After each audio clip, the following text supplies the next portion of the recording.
একমাত্র ঈদের ছুটিতে আমরা পরিবারের সবাই মিলে কোথাও না কোথাও যাওয়ার সুযোগ হয়। তো এবার প্ল্যান করলাম নদীর ওপারে যাব। প্ল্যান অনুযায়ী সকাল সকাল চলে আসলাম বন্দর ঘাটে। ওখান থেকে একটা রিজার্ভ নৌকা নিলাম ওপারে যাওয়ার জন্য। এবারে যাত্রাপথে পরিবারে ৩-৪ জন মিসিং ছিল। তার মধ্যে ছিল আমার ছোটদা, আমার ২ ভাগ্নি, ভাগ্নির বর আর হচ্ছে আমার ভাই। তো সবাই মিলে নৌকায় উঠে মজা করতে করতে আমরা ওপারে চলে আসলাম। বর্ষাকালে নদীর সৌন্দর্য কিন্তু অনেক বৃদ্ধি পেয়ে যায়। নৌকা পার হয়ে একটা সিএনজি অটোতে করে সোজা চলে আসতে হয় এই দিঘলদিয়ে মন্দিরে। এই মন্দিরটা হচ্ছে নারায়ণগঞ্জের এক ব্যক্তি, ওনার নাম সম্ভবত দীপক সাহা। উনি ওনার ওয়াইফের স্মৃতি রক্ষার্থে এখানে যে বাবার মন্দিরটা সেটা প্রতিষ্ঠা করেছেন। যে একদম স্বর্ণ মন্দিরের মতো অনেকটা, গেটটা এত সুন্দর সোনালী কালারের। একদম ঢুকেই ডান দিকে দেখতে পাওয়া যাবে মাকে, মা কালীর মন্দিরটা ডান দিকে একদম ঢুকে। আর বাম দিকে হচ্ছে অফিস ঘর। যে কোনো তথ্য জানার জন্য অফিস ঘরে যোগাযোগ করতে হয়।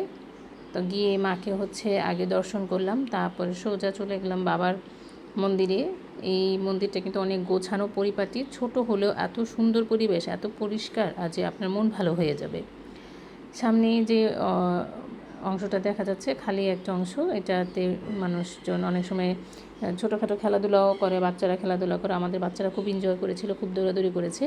এখানে যেমন ফুলের গাছ আছে তেমনই ফলের গাছ। এখানে আবার একজন সেবায়েত একটা কাঁঠাল ভেঙে সবাইকে দিল। কাঁঠাল এত স্বাদ, মনে হলো অমৃত খেলাম। যার স্মৃতি রক্ষার্থে এই মন্দির, সম্ভবত উনি হচ্ছেন এই ভদ্রমহিলা ও ভাগ্যবতী মহিলা। এই যে এটা হচ্ছে বাবার বিগ্রহ। এখানে বাবা শ্বেত পাথরের বিগ্রহ আর কি। আমরা টিকিট কেটেছি প্রসাদের জন্য, প্রসাদ দিতে দিতে ৩টা-৪টা মতো হবে। তো আমাদের একটু ক্ষুধা লেগে গিয়েছিল, যেহেতু আমরা সকালে নাস্তা করে বের হয়ে গিয়েছি। তো নিয়ে আসলাম চানাচুর মুড়ি, মাখামাখি শুরু হয়ে গিয়েছে আর আমাদের খাওয়ার পর্ব এখন শুরু হবে। খাওয়া দাওয়ার পর্ব শেষ হওয়ার পরে একটু ঘোরাঘুরি করলাম। আর সামনে কিন্তু প্রচুর ফুলের গাছ আছে এই মন্দিরের আশেপাশে, প্রচুর ফুলের গাছ, তার মধ্যে কাঠমালতি আর হচ্ছে কলকি ফুল অন্যতম।